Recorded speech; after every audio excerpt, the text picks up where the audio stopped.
paz, amados irmãos. Hoje irei responder a uma questão, meu irmão, que pergunta sobre: é verdade que não existe crise para os cristãos? Uns ainda afirmam que o cristão não pode estar em crise porque o cristão está em Cristo, ou está em Jesus, né? Segundo alguns. É necessário definir o que é crise.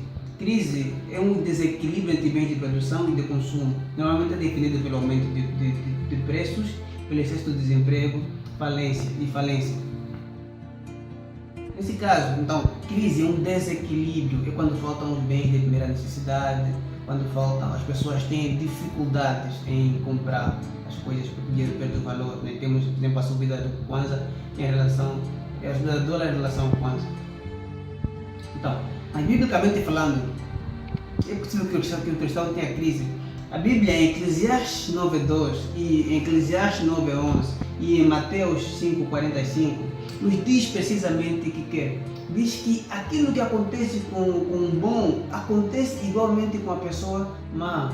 O sol nasce para as pessoas boas e para as pessoas más, do mesmo modo a chuva. Isso quer dizer que, ainda que a pessoa seja cristã, também vai ser afetado pela crise, vai ser afetado pelas mesmas coisas, vai passar pelos mesmos problemas, vai passar pela fome, dificuldade, alegria, tristeza, tudo isso acontece com o ímpio, vai acontecer igualmente com a pessoa que é temente a Deus, enquanto ele estiver na terra, enquanto ele estiver nesse corpo. Depois, se nós formos no Antigo Testamento, vamos ver que a questão da crise é algo que vem acontecendo desde cedo. Abraão, por exemplo, era um homem temente a Deus, mas por causa da crise teve que se deslocar para o Egito, teve que se deslocar para as outras terras para fazer o quê? Para ir à procura de alimento, para ir à procura de poder fugir da crise que estava a afetar a terra onde ele se encontrava.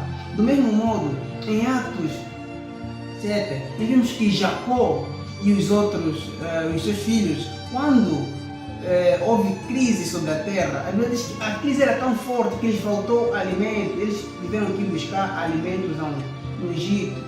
Vejam que eram homens tementes a Deus, mas mesmo assim foram afetados pela crise naquela época. Então isso quer dizer que a crise não afeta necessariamente uma pessoa só porque ele não é cristão, ou porque o cristão não vai te afetar a crise. Bom, mas alguém pode falar, não, isso é coisa para o Antigo Testamento e tal, estamos em Cristo e tal, mas não. A Bíblia, em Atos 11, de 28 a 30, fala do caso dos cristãos de Jerusalém.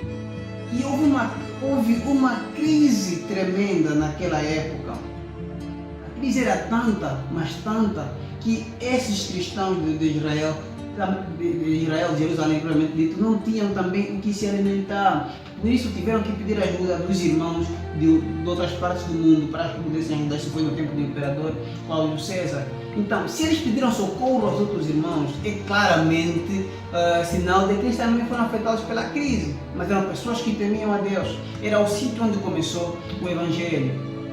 Então, o que a gente vê? A crise afeta igualmente aquela pessoa que teme a Deus como aquela pessoa que não teme a Deus.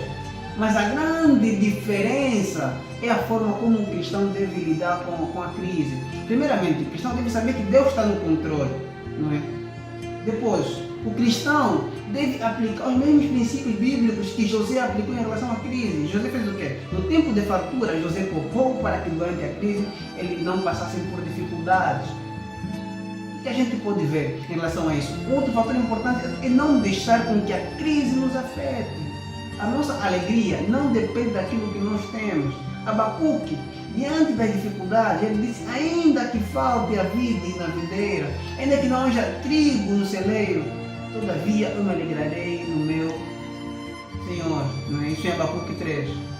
Então, nós podemos ver que, independentemente da crise, o cristão deve verdadeiramente confiar em Deus e aplicar os princípios bíblicos. Amém.